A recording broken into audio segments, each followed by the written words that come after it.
Welcome back to another episode of the Recruitment Mentors podcast. I'm your host, Hisham Azuz, and in this week's episode, I was joined by Harry Wright and Henry Stevens, who both founded a recruitment business called Talk Consulting. They've been building their business for 3.5 years, starting the business just before COVID. So we talk about everything from the early days, some of the biggest setbacks that they had, how they overcome them, what they learned from them.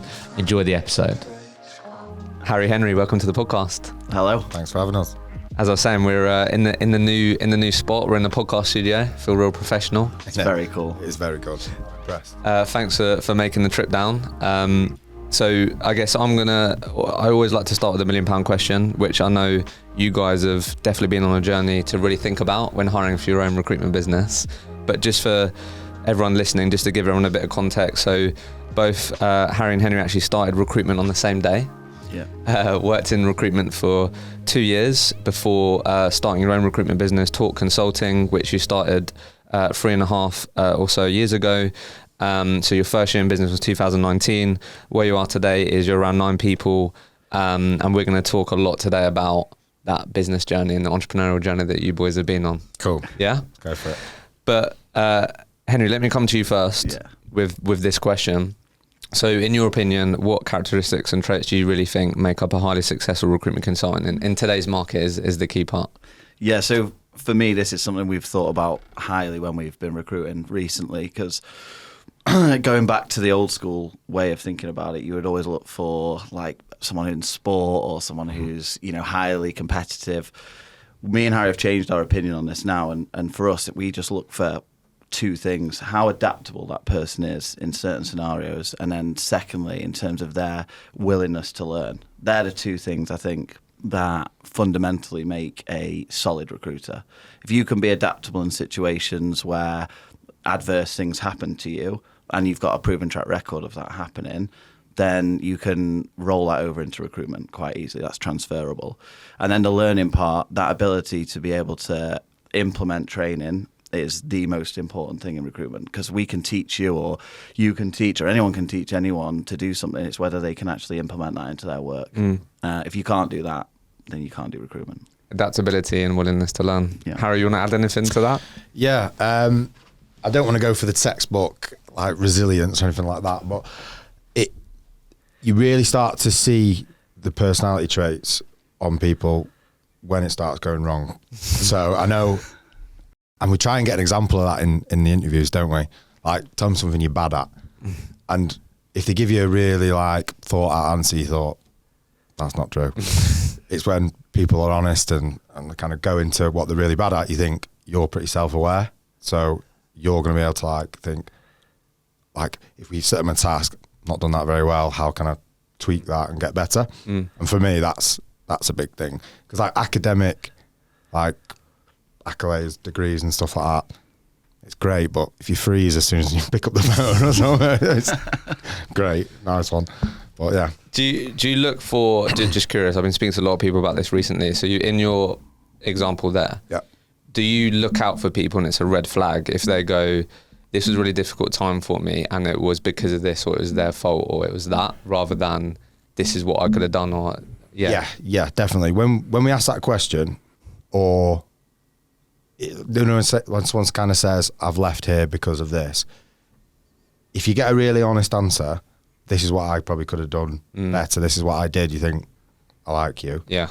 When it's everyone else's fault, that's the red flag. Big red flag in that. Yeah. Because I think there's this accountability, responsibility piece.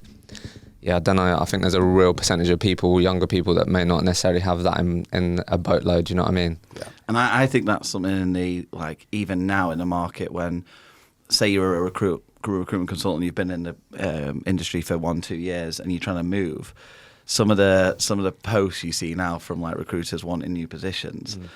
Yeah, you've just got to take accountability for your situation. And if you're doing really, really well in a company, they're gonna try and retain you. So don't try and make out that the company's forcing you out if you're billing £250,000 a year, because it's just not going to happen. So Henry, let me come to you to start this off. What gave you guys confidence to start this business with 2 years experience? I think some people may go, probably isn't enough. Some people start with less, but what gave you boys confidence? Just because a lot of people say they're going to start their own recruitment business, but don't. Yeah. What gave you guys confidence to take that leap? In complete honesty, we were so naive. There's no other way of saying it, is that we were 100%. so naive. We thought, cool. If being completely honest, we were going to do it. We first thought about doing recruitment on an Excel spreadsheet. With we don't need a CRM. This is serious. But for me and Harry, it was the fact that we knew that we had strengths that complemented each other. So when it comes down to recruitment, the business development client side, I can cover. That's my strength. And Harry's side was before we built the business, was candidate side. So we knew that we could tailor that together and make a success of something. We also noticed a gap in the market, didn't we? So we obviously, you don't know, but we worked solely contract. And you did Northwest, I did Southeast, and there was a big gap of like the 40 to 90k perm jobs that all my clients were hiring for, but we wouldn't touch them, weren't allowed to touch them because we did contract. And they were crying out, they were like, but there's no recruitment companies that will work these jobs. Me and Harry were sat there thinking, okay, we know that contract in terms of reoccurring revenue is a more valuable business, but as a foundation to get going, let's just hammer this market. And it was buoyant, wasn't it? Like the first year was unbelievably busy because we couldn't believe that so many companies don't tap into this market. We've got a few more competitors now, and a few new companies have popped up, because I think unless you're at the exec search level, then you're not touching jobs circa less than 100k. And then all the other jobs below that, the only real way of making money before now in engineering was contract. So there was this market that was just left wide open, and we were confident that with me on BD and Harry on delivery, we could nail it off. And thankfully, 3.5 years later, we're still here. So. Yeah, we've limped there. So to paint a picture then, so when you started the business, what month in 2019? We started in May 2019. We came up with the idea of the business before that, but we'd left our previous business and covenants and stuff. Yeah, of course. So May 2019, and it was just you two for the first year, right? Just smashing it out. Me and Harry. We hired our first employee at the back end of 2019, didn't we? Just before Christmas. Yeah. And yeah, that was again. It was just it's just been a continual learning curve. Yeah. Neither of us have ever ran businesses before. We've done bits, but not to this level. And I think every single thing we've done has been a massive learning curve. Yeah, I'd love to have a conversation with myself 3 years ago, because going back to your question, I think it was naivety, but we're pretty arrogant as well. To Really? think, yeah, we can do it. 2 years. I'll probably, I don't regret anything at all, but I would probably do a bit more planning. Do you know what I mean? What was the plan for the first year then, Harry? Like, what was your, looking back that first year? We just thought, we're just gonna we'll buy 2 laptops, we'll get some phones, and we'll just bill. That was it. We'll just bill. That was the business plan. That was the business plan. We opened our laptop on day one. Loaded up Vincherry, because we spent all the money on Vincherry. Yeah. And we're like, right then, no candidates, just all zeros. And I was like, right. It was. What do you do now? We can't ring him. All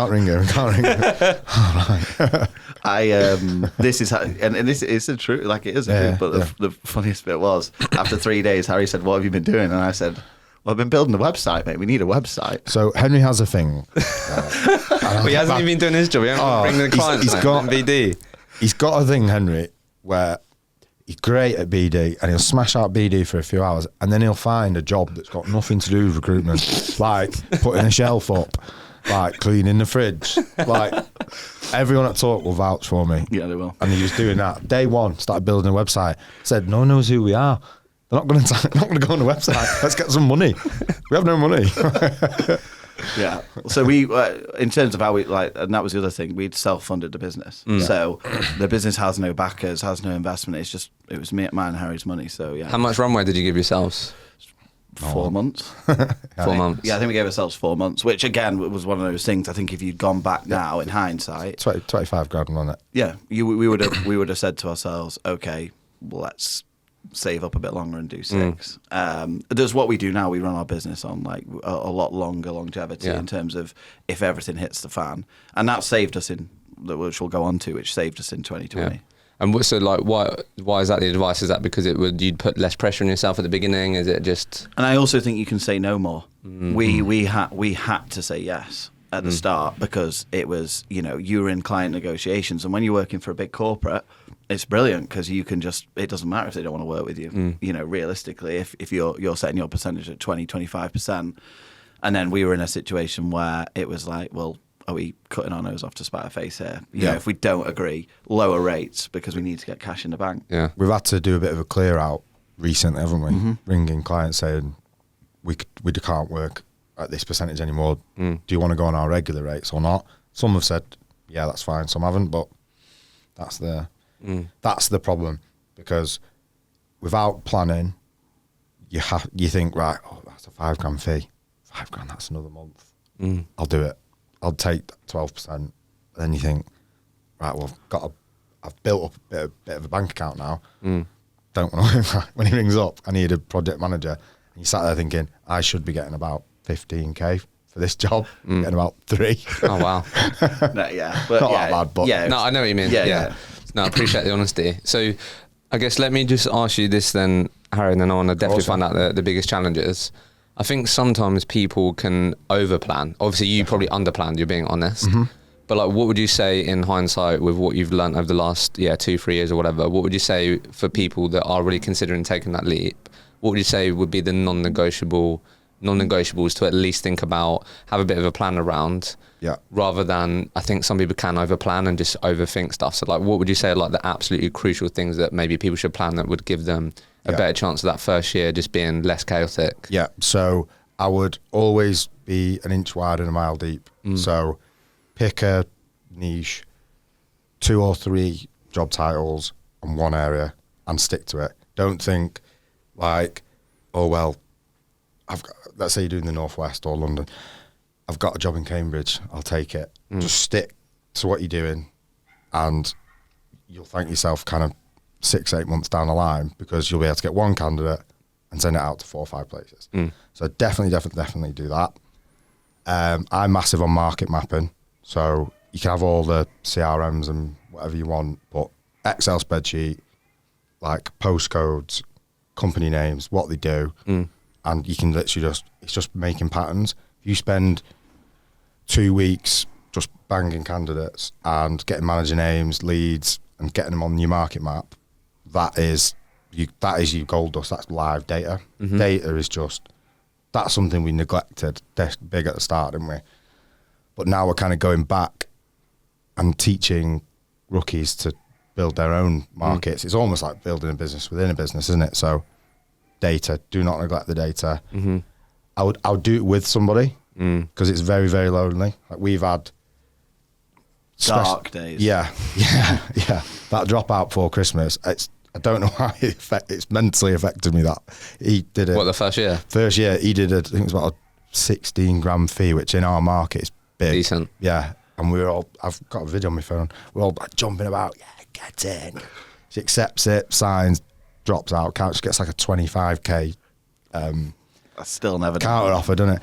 So I'd do it with someone, because there's been days where everything's gone wrong, and just a phone call to each other, you feel 10 times better. Once you come off it. So pick your partner. Make sure you can be completely honest with that person. Yeah. You just need unfiltered honesty, and don't neglect your data. Nice, solid. Love that. And then, like you said, maybe give yourself a bit more of a financial runway. Definitely. And but the thing is, if you haven't got it in recruitment, because some people, obviously we know the models of some companies where they chuck 100 grand at their top biller and they go set up a company. Some people aren't that lucky. The money will always come in recruitment. If you get on the phone, it will always come. It's not like retail or whatever. Just hard work, really. So Henry, from your experience, what was your biggest challenge in that first year that you maybe least expected, or like looking back, what was like the real challenge in that first year? Mine, 100%, was going from an employee to a business owner. I think the mindset of you having to be fully accountable for you, and there's no one going to tell you to do anything, and that's the truth. Yeah. We came from a company which we thoroughly enjoyed the time there, but it was very strict processes, very tight tolerances on KPIs, strict numbers to deliver every day. And then when those shackles are taken off and we're sat there, me and Harry together, you can fall into a slip of going, well, we could go for lunch, or we can go here, or we can do this because we're free. But realistically, what that does is put you back even further. and that's the truth. So for me, I think the biggest challenge was mentally getting myself into a situation where there's no one else who will hold me accountable apart from myself. I have to deliver these, otherwise I will be one, out of a job, but also I'm not just affecting me now, I'm affecting Harry.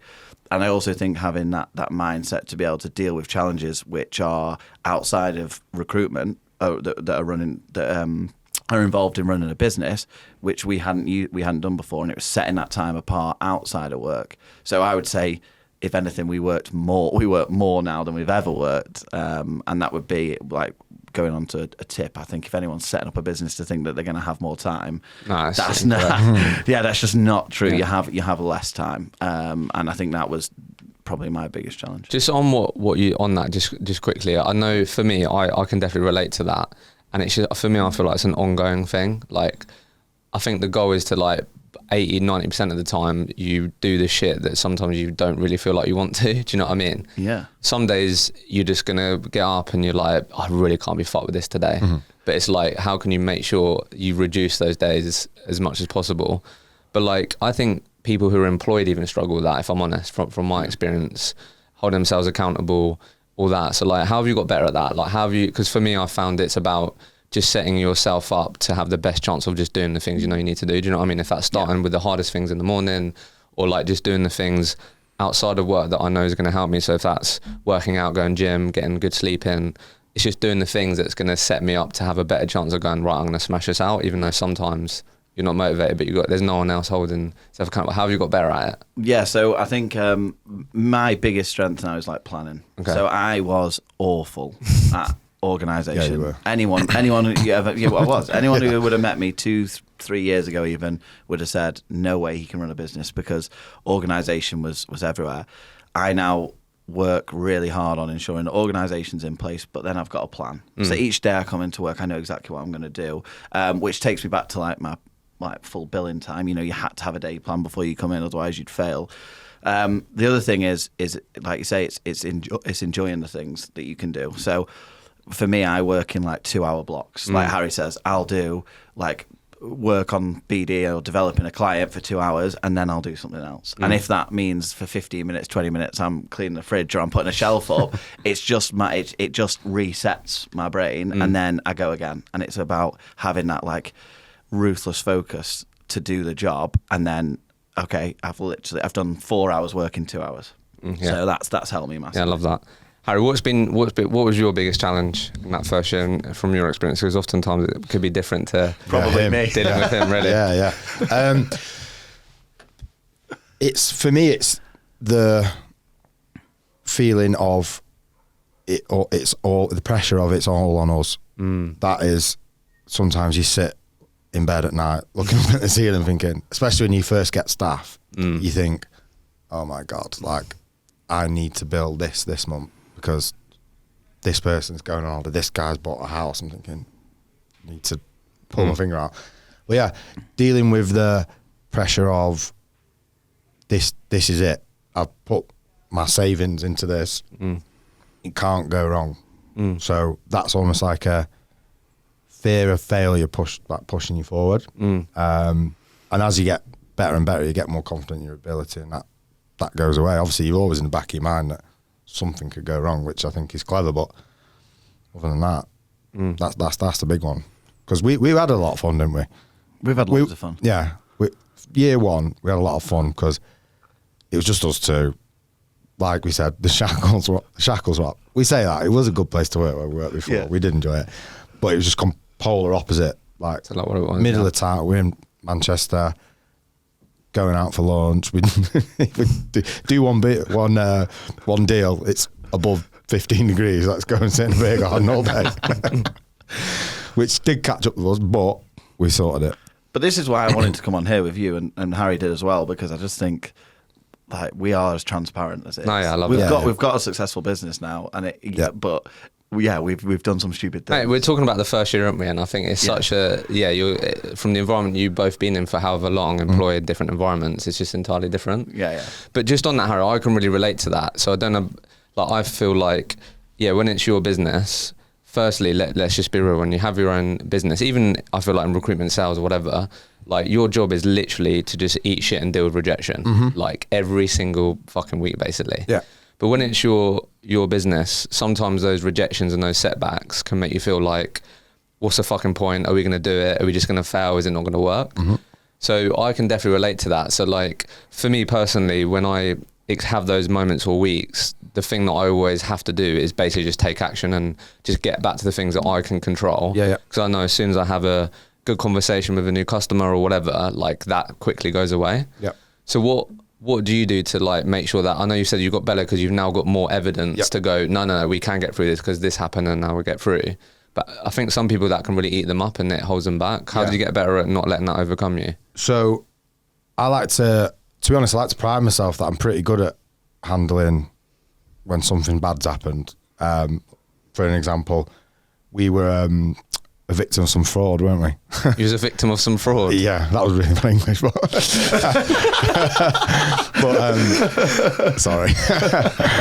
But basically, we paid an invoice and they weren't real. It wasn't a real. Oh, fuck, really? Yeah. They had a real website for the company we were supposed to be paying. Whoever this person was had hacked their phone. So when you ring the number, you ring that real company. Oh, fucking But the money hell. just got intercepted. So anyway, I'm big on, well, number one, nobody's dead. Right, cool. Yeah. No one's dead, so we can sort it. And then it's everything I can control. Yeah. Right, well, I'll worry about that. I can't control this guy's not turned up, this has happened, the system's gone down, the fraud. It's gone. There's nothing we can do about it now. Let's move forward. So Henry's very like, his thing's like empathy and he's good at that sort of stuff, whereas I'm, let's just get shit done sort of thing. So dealing with it, it's literally very similar to what you said. I step back. Like a lot of the time when me and Henry are in a situation we're speaking, Henry does a lot of the talking and I sit back and kind of take it in. So assess it. Can we control this situation or control the outcome? Yes. Right. What do we need to do? I'm quite like pragmatic. Is that the word? Like that's how I think about things black and white. I don't really get emotional about stuff like with work. So if anyone was in the situation we're in, starting their own business, just take the emotion out of every decision you make.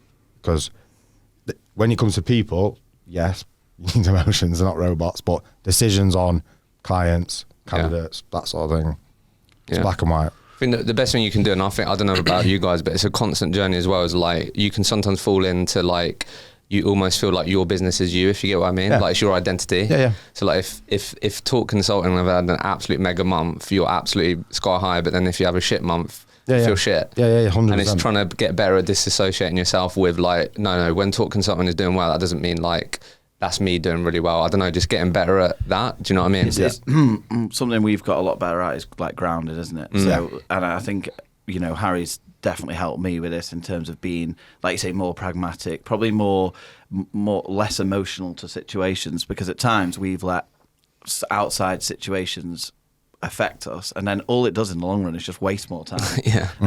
And that's you look back on it and you go, oh, we've just wasted loads of time on that, which we didn't need to do. So I think, like you say, having that ability just to take the emotion out of it and, okay, everything's going well, how do we make it better? Or how do we do that again? It's like the first time a client didn't pay and we were so annoyed, angry, like it affected us loads. We drove. Do you remember we drove? We went. Drove Yeah, we from drove there. Amsterdam. How long was it overdue? Oh, like they just no. It was overdue, and then they refused to pay, and I was like, you can't. Absolute rats. And they were like, we know you're not a big business, so good luck trying to sue us. Really? That was yeah. Probably not the best idea. We got in the car and drove down there. What was the plan when you got there? Well, it was like an hour and 20-minute drive. We just drove. I don't know. I think we're just going to confront the MD. I don't know how that's going to go. And he just. Yeah, like, how would that go? We did actually. Yeah, here you go, boys. Well, we rocked up. HR came and met us and intercepted us in the foyer, and then we got to speak to them and then we got escorted offside. He just hid in his room. So we wasted roughly 4 hours, 2 hours driving there, maybe half an hour there. Yeah, and then it offside, affected the whole week because we were Yeah. angry about it. But then now, if that happens, pass it, and it's got to go to the legal people. Pass it on. Let me know when it's done. Yeah. Sorted. We'll move on. Yeah. Yeah, I You think don't people need to can be relate to driving that. down to people's houses where people work. Is that sometimes people don't, people underestimate? I suppose there's a lot of people where how long it, because you guys now obviously did perm. Yep. So how long it can take for customers to pay their invoices. Yeah. Yeah, Yeah. that's something we're trying to drive into the team now as well. Is like payment terms really affect things much more widely than we ever knew. We did contracts. I think we were on 7. Most of our clients on contract were on 7-day payment terms in our old business, or 2 weeks, wasn't it? Whereas now with some of the larger companies, because now permanent recruitment, a lot of the big companies run purchase orders. You're talking like 30, 60-day payment terms. You know, realistically, if they've got a month's notice period or a 3 months notice period and then 60-day payment terms, you're not getting money for 3 to 5 months. So that, going back to your question you said earlier, actually, in terms of planning for the business, that's another thing in terms of having more money in the bank, because you could do a deal on your first day, but it might not pay for 3 months. What's ended up being like the realistic average payment, like if you do a perm deal, what's ended up being like the average of, like, obviously the best customers and the right customers will probably pay exactly when you want them to. We've got a client who pays us early and we love them. To be fair, we're pretty good on Christmas payments. present. What's ended up being like the average amount of time? 21 days. Yeah, so that's good insight for people. Yeah, we send all of our terms at 14-day payment terms. Most of our clients are brilliant.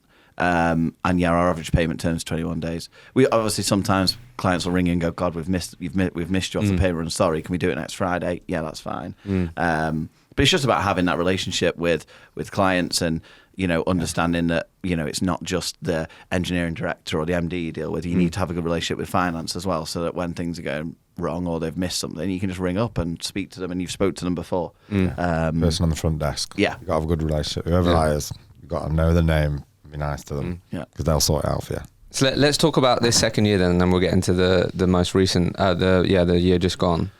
Because the second year was COVID. So what I wrote down in preparing for this, obviously ended up 4 of you by the end of 2021. Yeah. I've got here. And then I think, why don't we just start with, so let's just frame it up and then you can add any more context. But obviously, so you did manufacturing and engineering. Yeah. And basically for you guys, that, like you said to me, Harry, on the call, like you had like 10, 14 jobs or whatever. And then it was like, literally just rubbed everyone off the board. Literally. And then you guys basically had a certain time period, you had like 18 grand or something. And in that time, back to like what you were saying, what can I control?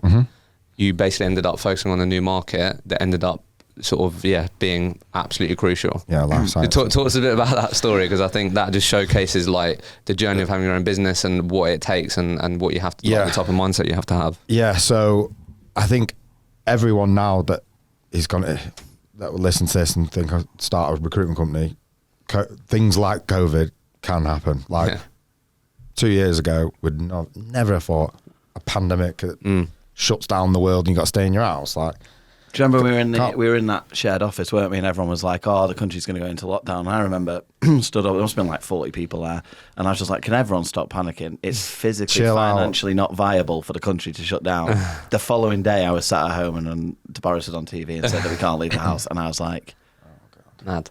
But the thing is, you can't really prepare for that. There's nothing you can do. If we weren't in a position where we'd done well in year one and not been like frivolous with the money or anything, it would have gone tits up. There's nothing you could do about it, because especially in our market, manufacturing, you can't manufacture anything from home. Do you know what I mean? So with that, again, it was a case of that day. It was the day after Boris did the announcement, so it was the Tuesday, I think. We were in the office. We're still going in. We went to the office, and we just rubbing all the jobs off. They're ringing up, like, we're closing down. Yep, sorry, whatever. Like, oh, Jesus Christ, right, go. And then, we went home, got a bit sad for a few days, and then we just said, right, because again, we couldn't get any of the grants, we couldn't get any of the help. No one's going to come to help us. Like, no one. There isn't a white horse coming over the hill, is there, to to help us. We've just got who is open, what can't shut. So we're like FMCG, food production, pharmaceuticals and medical devices. They can't shut. Like, so what we're going to go for? Everyone was going for food production. So you literally like, that was saturated. So it was like, let's try pharmaceuticals. Let's have a go. We have no idea about it. Never worked a pharmaceutical job, but if you stick to your training, recruitment, so good qualifications, like confident phone manner and stuff like that, you can kind of wing your way through it. So no, it's not the best advice, but it's more, again, we took the emotion out of it. We thought, if we don't make X amount of money in the next few months, that'll be it. The bankers, we didn't get, I'm not even, we got nothing. Yeah, because you're only like a year in. Yeah, a year in. Didn't get any rent. You don't qualify for anything. Yeah, we were in a shared office. We didn't qualify for the grant. We didn't get the self-assessment one because we hadn't done a self-assessment at this point. There was a bursary grant at Manchester City Council. We didn't. They obviously only could give it to like 400 companies. We didn't get it. Nope. So I said to Harry, we were like, there is nothing. And to be fair, we could have, we'd built up a decent buffer where we had two options, didn't we? We said to ourselves, we either shut down, we go and we just don't do anything for a few months. We reduce all of the bills to the best we can. And I think we said we could get through, like, if it was going to go on for like 10 months. So I said, right, we're sorted then. Or we use this as an opportunity, because I'm a big believer in adverse situations, opportunity arises. And we tapped into a market which now is like 40 to 45% of the business is revenue comes from a market which started in COVID. Yeah, it's mega. And it's one of my favorite markets to work as well, because I like the pharmaceutical medical device industry is super interesting for, like, I'm a bit of a geek anyway, so it's super interesting for like nerdy people who want to know about stuff, but also there isn't a low fee. It doesn't matter whether you work entry level stuff. All the fees are really, really good, and you're well respected. And that's something that we've found at times in engineering doesn't necessarily happen. Yeah, I think what we learned in COVID, like the mindset shift, has shaped us for the next, like, I don't think we'd be the same company. No. If that hadn't have happened, because everything was going too well. We didn't know how to deal with, like, adversity, really, did we? Because we'd do a deal, get a job, do a deal, get a job, do a deal. We didn't. What was it was going too well. We didn't have. Was it? We didn't have a dropout until 2 years. We didn't have a single. We didn't have a single dropout in 2 years, which is just like I remember we were sat there going, like, we were looking on Vincherry and all the placements were still all running, and we were like, that's an impressive stat. We were like, this shows that we are doing like the right thing. Obviously, as the business grows and you employ people and things happen, and obviously now that isn't the case. But I think, the second year was the best year of Talk Consulting. Not necessarily from financials and growth, etc., but it was in terms of how the business is going to go forward. And like you say, we are a much more structured business. We have a much more clear vision in terms of where we want to go, but we're also much better directors. Hey everyone, a real quick one from me. This podcast would not be possible without our amazing podcast partners, Vincherry and Sourcebreaker. Because you listen to this podcast, you're able to get your hands on exclusive savings on both of these award-winning products. If you're a growing recruitment business, you have to check out Vincherry, who are an all-in-one operating system for your growing recruitment business. With Sourcebreaker, if you want to make sure that all of your recruiters have the best tools on the market to stand out and beat their competition, then you have to check out Sourcebreaker. Use the link in the show notes, in the comments below, and you'll be able to get yourself exclusive savings on these amazing products. So just I think this would be practical for people, and then let's go into, I think then let's start talking about that, how you feel about the business now, the things that you've integrated in the business and all that. But I guess looking back, maybe Harry, I'll ask you, like, a lot of people, and you'll be helping your team now build new markets, start new markets. I know it was very much like, well, we've got to do it, otherwise this is an opportunity. But like, looking back, what do you think you did well to, like, then that become like 40-50% of your business? Like, if we're thinking of building markets, I don't know, principles to doing that well, do you think that could be helpful for people? Yeah, so stick to the basics.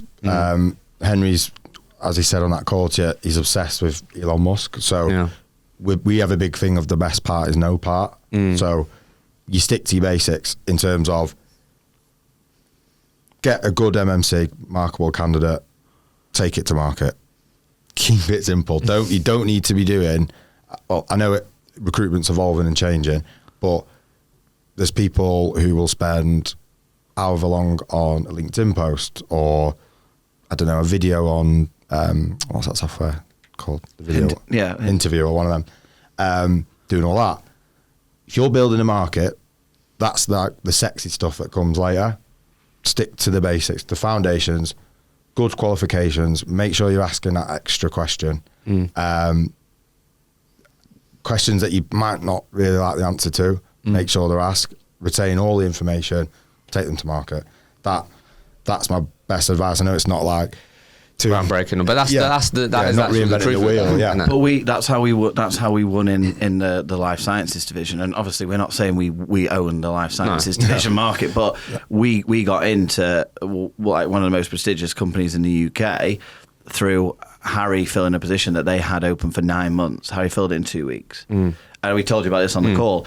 They physically couldn't understand how their 7 other recruitment agencies that they were working with at the time, they now only work with us, couldn't fill this position. Harry filled it in 2 weeks. They gave us another vacancy 3 days later. We filled that again inside 2 weeks.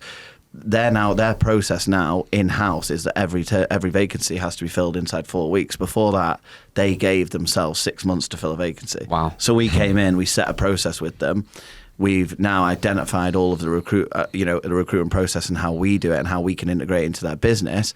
They now see the value of that because their managers are spending so much less time off the job recruiting than they were before. So they're making more money, even though they're spending more money, which in a roundabout way is what recruitment is about. It's about increasing the capacity of what the managers can do in terms of their day-to-day job while reducing time off it and then like balancing the cost, and that's what we do. You need to understand the value that you add. Yeah. Because if you don't understand it as a recruiter, you're not going to be able to give the message over to your client. Like I still get calls from recruiters that haven't looked at LinkedIn trying to get me jobs in call centers and stuff. And I think that's great, but this is a shocking phone call. Like, I'm going to be nice to because I understand the position you're in, but you've got to understand where your value is. We know that when Talk Consulting or our consultants call a client and get a meeting and speak with the hiring manager, what we offer, what we're good at, they might say, can you do X, Y, and Z? No, can't do that because that's not what we do. This is what we do. This is what we're good at. This is how it's going to save you time, money, anything like that. And it's crystal clear then, and there's no muddy in the water. Everyone's happy. It's crazy how many consultants actually don't know the answer to that question. Yeah, or at least they don't get told it. Or like I think and if you think about it, a lot of people are shit scared of doing BD. Yep. I think that is part of it. Yeah, definitely. Put clients on a pedestal. 100%. Don't realise actually the value that they're given. If you can actually help people really truly understand that, they're going to be more confident going into those conversations. 100%. Clients are.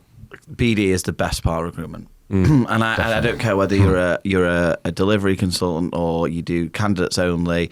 If you go on a good client meeting and you win the client over and you come back, there isn't a better feeling. I don't think. Like we took one of our consultants who's transitioning from delivery to 360, booked a first meeting. Big engineering company. I couldn't believe she put the meeting. They were like, "No, we want you to come on site. We want you to do this." I was like, "Wow, George, you've done that really. This is impressive work." Went on site yesterday. She loved it. Yeah, she's like, now she's like, "Oh, I just want to do BD." I'm like, "Yeah, because it's addictive, isn't it? Like it's because it's different to candidates because you're turning a situation where you might not win or shouldn't always win into a situation where you win, and that in a like competitive nature, entrepreneurial spirit, whatever you want to call it, is the thing that keeps us all alive, isn't it? Where you go into a situation where you're up against it, you've never met these people, they might not like you, you've got to negotiate, and you come out the other end and everything's agreed. It's like, that's cool. Yeah, it's mega. So let's talk about the third year and then like more recent, right? So I guess let's just, with you guys being honest today, just I guess we could say that when you've really grown up as business owners maybe and like taken the things that you've learned. So you shared with me, again, correct me if I'm wrong here, but shared your end of third year, you did just under 800k revenue, and then you're all about 9 people today. Yeah. Yeah. Obviously, and then I know you have goals to break the 1 million this year, right? Yeah. So we're 10 heads now, aren't we? 10. So yeah, we're just. Oh, sorry, drop that in there. There's 10 of you now. Yeah, don't worry. First time been at double figures, isn't it? Yeah. All right. I think for us this year was like an investment year, wasn't it? We sat down, and we do every year. We sit down and we plan now for the future year. We do, and we set time aside for that. And I think we said that we wanted to invest a significant amount of time into the staff that we have. And I think sometimes companies get. Pride gets in the way sometimes, and you think, we need to grow, and we need to grow, and we need to grow, and we need to hire more people because that looks good. Forget what other people think. What you need to do, what we said to ourselves, didn't we, is we want to invest our time into the staff we have so that we get them to a point where they're billing consistently. But not only consistently, they're achieving the targets that they want to achieve. People are motivated via different things, and especially in recruitment now, it's definitely modernized a lot more. In terms of, it's not just commission lunch clubs and holidays anymore. There's so many other incentives that people want that you can give to people. So we sat all of our guys down at the start of the year, didn't we? And we did like a financial planning with them and what they want to achieve and what they want to buy and how we're going to do that. And we implemented that into the business. And me and Harry were very conscious that we were not going to grow the team until we got that core group to where they wanted to be, because we believe in the group that we have. And that's something that over the third year in the business we worked really hard on, which, stifled growth in terms of headcount. But the company, in terms of efficiency, now is much better. Yeah. And then we then have redundancy in the business where we can come away to London today and we know that the office is going to be run, and there's going to be, no one's not going to know what to do or have someone to speak to, or are going to get lost. And that for us is like now where we're next year going to be able to really sort of drive forward the growth because we have that foundation. So, because my question was going to be, and you sort of answered it, definitely one of the ways in terms of financial planning with the team, really understand what they want, decide that you're going to reinvest in the team. But my question was going to be like, what else do you feel like the decisions you made that have made you more grown up now in business, or things that you've integrated? So that's, I don't know if you want to add anything, Harry, in terms of you think that maybe, things that you've really decided to do that you think, that was a good decision, or I'm really pleased that we've then ended up doing that. Yeah, so it kind of links in with what Henry said, but I'll go into a bit more detail. So we used, and we can admit, me and Henry can admit that we get a lot of stuff wrong. We used to set goals and incentives and achievements that we like, and then and then I think, well, we've got 2 21-year-old girls in the team. They don't want to go do what I want to do. So that meeting that we have, we literally plan to the penny. How much money do you want to earn a year to be happy? Almost. Obviously, money shouldn't be. No, I get what you're saying. Yeah. But don't say to me, 100 grand. Okay, why? But if you're happy with earning 80 grand, let's see what we've got to do. And we've always been big on ratios, but we've really pushed it this year, haven't we? Like, everyone fills out their ratios for the month, and we get an average. So once for example, Ben says, I want to earn X a month. Okay, cool. We can sit and literally break it down. You need to send 23 CVs to job, and you will achieve that. Like our data like management has just gone through the roof. But I think I'm pleased that we did the kind of surveys and the financial planning meeting with the team, because it's not like a dictatorship of me and Henry sit there and go, Bill. Yeah, we want to go to a beef or something. When the guys, I don't know, want to save up for a house with their boyfriend, or do you know what I mean, something like that. So yeah, knowing the team on a really personal level, they're not just kind of a number on a spreadsheet. I know we're a small team, but it's like a little family, isn't it? Almost like they can talk to us about everything. So really, really focusing on the people, is what we've done this year. So year 1 was just get cash in the bank. Year 2 was survive COVID, wasn't it? Get through the other side. And year 3 has been foundation. Building the core. Yeah, you've really committed to processes. Yeah. Like, what I love about what you just said, it may sound like really boring, or like, I don't know, I don't know, people almost like make people scared of the word KPI now and stuff, don't they? But because of the world that I'm in, one of the biggest challenges that I always hear from recruiters when we're sort of onboarding them, talking about their learning and stuff, is like time management. And actually what that means, what they're actually saying is like, there's a lot of stuff that I need to manage and I don't know what to prioritize. But when you sit down with your manager and you know, one, what your big goal is and why that's important to you, and then you really make it really simple of like, from how you're performing at the moment, if you do these each month, it should mean that you hit your goal. And then you've just made it really easy and simple and understand for them to understand. And in recruitment, you can end up just getting lost in all this different stuff. So that's what I love about that. Sometimes recruiters actually need that. Like if they just have complete clarity on this is what I'm aiming for. If I do this, and I should be in a good position. But a lot of people don't have that. Do you know what I mean? I think that's a great insight. Like we do that in our recruitment as well, don't we? Like in our process, we say to people like, just make each of the processes as simple as possible, and therefore you're going to have better results. We were saying this on the call to you. I think, you know, something that happens is people overcomplicate things further down the line because they feel like they have to in order to be more senior or to have done anything for longer. You need to make the process more complicated, and that's why like our mantra is like not different, just better, and that's true. Just do all those sections better, and you will have better results. I love that. So I've got two more things before we finish. I want to ask you. Definitely want to talk to you about the journey with the US so far this year, because I think a lot of people have taken on that. A lot of fun journey. But I guess let me just ask you just quickly. I know, like we said about some of you touched on it, but I know that one of your biggest challenges, we've just spoken about some of the great things you've ended up implementing, but it has been hiring. And it's just obviously it's just ironic in it that do recruitment and it's hard for yourself, but. Like, what have we got to share on this for people? Like, I think what you shared with me on the call was you've now really ended up committing to people that don't have recruitment experience or maybe not loads of recruitment experience. So I don't know what you want to share on this, on like the real pains you've had to go through on hiring for your business and why that's been difficult. Yeah, so I think we took to hiring like anyone would take to hiring. Let's look for someone who's done this job before, integrate them into our team, show them our processes, and they're going to succeed. That is not the case. And naive again. Really naive. One that, you know, necessarily I think experienced recruiters can be quite, you know, are notoriously more difficult because, you know, they have their own way of doing things, and, you know, you don't want to teach them to suck eggs, and you want to give them that respect, but also integrate them into your business.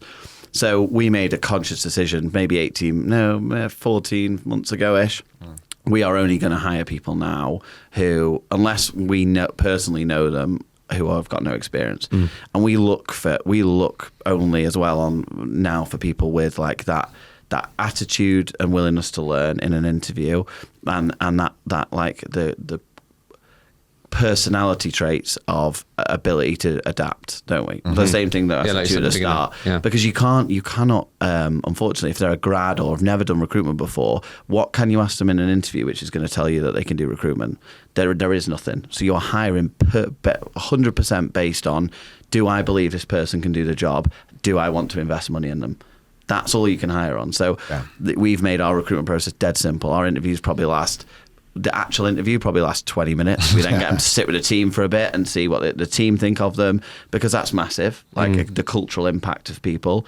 Hiring's been very difficult, but you have to understand with that way of hiring, you are going to hire people that are not going to work out. And I think something that we struggle with at times, isn't it, is cutting people early enough, because they're saying we spend a lot of time with people. We're a smaller company. It's then difficult to go, right, well, this person isn't working out, but let's invest a bit more time into them, even though you know 6 weeks before you sack them that they couldn't do the job. You should have. So I think hiring is the most difficult thing in recruitment, in terms of running a recruitment business, and retain and finding good candidates to come. But when you do, we retain them, and you will, and you have to retain good talent. Yeah, invest in them. Harry, what would say from your perspective and your experiences were some of the biggest hiring mistakes you've made, like internally? We used to try and, I think, because I can admit we were pretty bad at interviewing at the start. We almost tried to make it like a lads club, didn't we? We were trying to get that typical recruiter personality, even with some of the girls. We we hired, and we're all there for the wrong reasons. I think everyone we've got now, their personalities are completely different, but they're all friends. So I think we've nailed it with these guys. But the challenges for me is because it is grad recruitment, and like Henry said, they can't tell you anything of substance really. Like I can do this, I can do this. You are just rolling a dice, and you need to separate from, do I like this person, or is this person going to be good for my business? Like, I think like, we've sat in interviews before, and we've told the guy, like, mate, we really like you and everything, but don't think it's going to work. But 12 months ago, we'd have been scared, like, well, probably more than 12 months ago, 18 months ago, 2 years ago, we'd have been worried about offending them. Like, thinking, like, I actually just would go for a pint with this guy. I don't actually want in the business sort of thing, but it comes with reps, doing loads of interviews. And the big thing, since we introduced the team, like meeting them at the end, we literally get them all in at the same time. Literally everyone crams into the boardroom. That has been a big insight, because we've gone, oh, we really like this guy. Then he meets the team, and they've all gone, he didn't ask us anything. He had no questions to ask us. So then it's like, that's your team. So, that's a red flag. Yeah, are you going to work with them sort of thing? And yeah, I can admit we've got it wrong big time a few times, but we're much more kind of self-aware of this ain't working. And to be fair, there haven't been that many people that we've had to part ways with who've been annoyed about it. No. Like, people normally, it's like pretty amicable, like, yeah, it's probably the right decision. Like, so they respect it. So I feel like we've built a nice kind of We're just honest. environment. Yeah, well, yeah. It's all just built yeah. on honesty. So honest with yourself that, like, I knew Henry is better at interviewing than me, because I can just sit there a bit monotone, staring at them across the desk, and it's probably not that welcoming. But I've got better at it. I used to just sit back and stare at them and like just watch, and that used to put people off. No, I love that. But yeah, it's just reps. Got to keep doing it. It's hard, but if you're hiring for a position, just book out a day, get a full day of interviews in. By the last few interviews, you're a monster. I think people, like some recruitment companies sometimes, and managers are afraid of like giving like hiring responsibility away or taking other people's opinion. Like, we really value the opinion that the team has, and we've sat with people that we're like, wow, they could be a really good recruiter, and then the team will come in and the team, like you say, don't get the right feeling, or they don't ask the right questions, or they say something stupid because they all of a sudden the interview whatever it is, the interview suit or whatever you want to put, mask comes off because they're speaking to the team. Like, well, he's not going to make the decision, and it's one of the best things we've ever done. Yeah, fair. So who's been heading up US then? Has Right. I think it's definitely let's sort of wrap this up here on your journey, and then we'll talk about what you guys are excited about. But it's definitely been a real trend I've found over the last like year, 2 years. A lot of UK recruitment companies that I know and speak to have committed to just doing the US or start to build out the US. So I guess, I wrote down that you've been doing it from June this year. Yeah. We've gone kind of full time with it now. I've neglected it in terms of, I passed over my UK patch to one of the guys. Thought, right, let's do this, and then we needed me back on UK, so I've been flicking in and out, but we're on it now. It's been a culture shock. What's been the main differences that you picked up on? So what shocked me a little bit is like the Americans, like loyalty to their employer. Like, everybody's open to work. Everyone will speak to a recruiter, which is good for me. No one's ever had a bad interview. They're unbelievably polite. So then you can't really gauge how committed has they it are. gone well? Do you like this? Do Right. you not? So that's a bit of the culture shock, because everything's super positive all the time. I'm like, yeah, but is there anything that you would want to be different? No, it's amazing. It's all good, and then don't hear from them again. So there obviously was something that that was wrong. That's the main one. From a client perspective, I'm finding that it's almost like a lot of companies don't really understand what we do.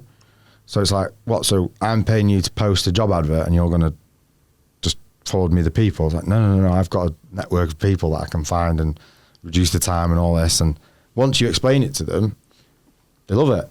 But it's just been the cultural difference. I think some people are just sometimes just speaking to me because they've heard an English voice. Really? And they think, oh, I'll sit on the phone for 20 minutes. Mancunian tones. Yeah, I'll sit on the phone for 20 minutes with this guy, and I'm off the phone to Henry like, with 20% exclusive, buzzing, get the terms out. Never heard from the guy again. Yeah, I've definitely heard this from other people. Yeah. They Like also they say- sell, don't they? They love they're it. unbelievable. Like, They're great at selling themselves as well. because we do engineering in the US, the same markets we do in the UK, they sell themselves like hard to you. Like that, I think, is when I've helped you on a couple of jobs, like identifying like their key skills and then their like key achievements under those skills is impossible to at times, because they will tell you everything you want to hear. Whereas in England, or not in England, should I say, but in the UK recruitment market and engineering, it's a lot easier to weed the ones out that are telling you complete rubbish to the ones that aren't. Yeah. How quickly did it take you to like sign terms with a client, or like what was the strategy? What was the approach? Did you focus on a particular state or?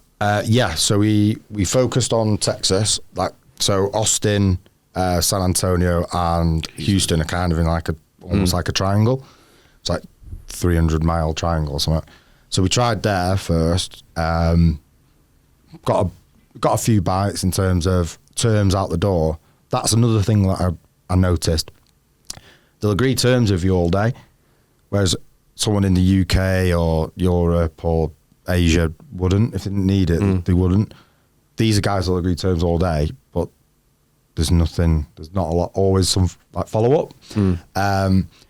So we started with Austin. Obviously, it's one of the fastest growing cities in the world, isn't it? Obviously got Tesla, SpaceX, all that. Everyone seems to want to get out of there, which I know is not good for you. It upsets you, that, doesn't it? It does, yeah. So we wanted to do a lot of renewables. So again, another new market within talk. I thought we need recession-proof industries in case, because I know there's all the news about it's on its arse, isn't it? Everything's on its arse, but we've not really been affected yet. But we're always just conscious now because of COVID. So we wanted a recession-proof market. So we've gone for renewables. It's been a slow burner, and then we've hopped on our bread and butter of manufacturing as well. So we've got some bits on. I actually got an exclusive design engineer the other day, so I need to work that when I get back. So have you done a deal yet or not? No, not yet. Yeah. Not yet. How long are you going to give it? Because I think sometimes people are like, how long should I give it? To be honest, and if I'm being completely honest with myself, we say Talk Consulting US started in June. Properly working it this month on it. 1st November. Yeah, it was last 2 weeks. Like I've actually like worked the jobs. So we'll do a placement this month. We'll get it done this month. The average fee over there is kind of Much higher. Yeah, north. What were we saying? Because I think that's good insight for people. So what average deal size in the UK for you guys in manufacturing is what? Oh, that's difficult. White collar engineering, you're going to be anywhere from $6,000 to $9,000. And what we're saying in the US? US, it's $20,000 to $40,000. Right, okay, yeah. That's mad, isn't it? But what it's literally like $1 to £1 print. And the exchange rate them in, like that's what I'm saying to But Harry. one thing- Harry, come on, son. I would say to if anyone like is starting a recruitment company and is going to jump onto the US, their notice periods are 2 weeks, 2 weeks, 1 week and 2 weeks. So people move quick. So it's a short sales cycle for a lot of gain, but just be prepared if it goes the other way for you. Yeah. You just got to be resilient and move on with it, sort of thing. Because I think you put your head in a pillow for a little bit for a 25k drop. Yeah, I've spoken to a lot of people about this, and I think sometimes there's this perception online that the people share that like, people are making out like the US market is easy. No. And, like my view on that is like everything you just said there. It's just there's still challenges. It's hard, but the reward's just higher. Yeah. That's as simple as it. Like no one's saying it's easier. It is challenging. There's nuances. 100%. It's hard, but actually the reward is just higher. But it's super saturated.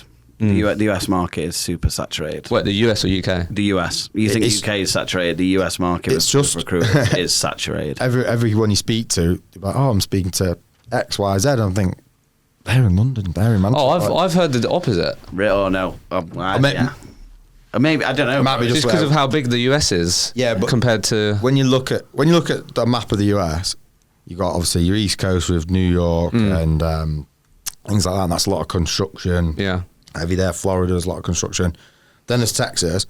This sort of middle bit, obviously there's Chicago, which is Detroit. Sorry, it's automotive and stuff, isn't it? And then there's a big desert, and then it's like California and that bit. So it's massive, but some of the states are pretty quiet. Like there's not much industry in a lot of the states, but it's very concentrated. Yeah. But if you're in tech, if you're a tech recruiter, then America's just going off, I would have thought. So let's wrap this up then, boys. Yep. Henry, what are we excited about, mate? Because I feel like you guys have been real honest today, been on a real journey, but I feel like, yeah, we definitely feel really excited for the future. What are we excited about? Yeah, I'm just excited to like continue learning. For me, I think it's been the best thing that I've ever done, setting this up, and I would never tell anyone not to do it. It's been unbelievable. But in terms of what we're really excited about for the future, I'm excited for the development of the US. One of the guys in the team already wants to transition into the US, so we're gonna let him do that with Harry. Really excited to see how that comes. Obviously, from a growth perspective, we've got big plans for 2023 in terms of what we want to achieve. And yeah, it's that like ruthlessness now and focus and drive to make it happen, which I'm laser focused on. And this time next year excites me a lot in terms of where the company can be and where everyone will be. Yeah. How are you excited about, mate? Breaking that £1 million. Feels like a big one, doesn't it? That £1 million. That sounds good, doesn't it? Down with the family and friends. Yeah. Done $1 million Because we've last done year. we've done that, haven't we? We're like, we'll have our first like 10k month, and then we'll have our first 50k month, and then you have these little like revenue things. But that 7-figure business. Yeah, we've got some. Sounds good on the We've got some brandy in the decanter waiting for that when that happens. Doing that, and the team we've got right now. I really love them all. Like it's like I can actually see them all being top billers. Like for example, one of the lads, Ryan, he's just steadily just going like that and that. Georgia on this meeting the other day, this is a girl who the first day she chucked her headset off because she's so scared when someone answered the phone. She booked a meeting with a multi-million pound company, like, and the others are just all rockets as well. So I can just see them all being a bit of a lion pit by this time next year, and then it's the standard for everyone then. Yeah, I love that. Yeah, so going to be a good one. Harry Henry, it's been a pleasure. Thank you for having us. Cheers, thank you. Thank you so much for listening to the episode. I hope you enjoyed it and got value from the conversation. If you did enjoy it, please don't forget to like, share and subscribe, and we'll see you in the next episode.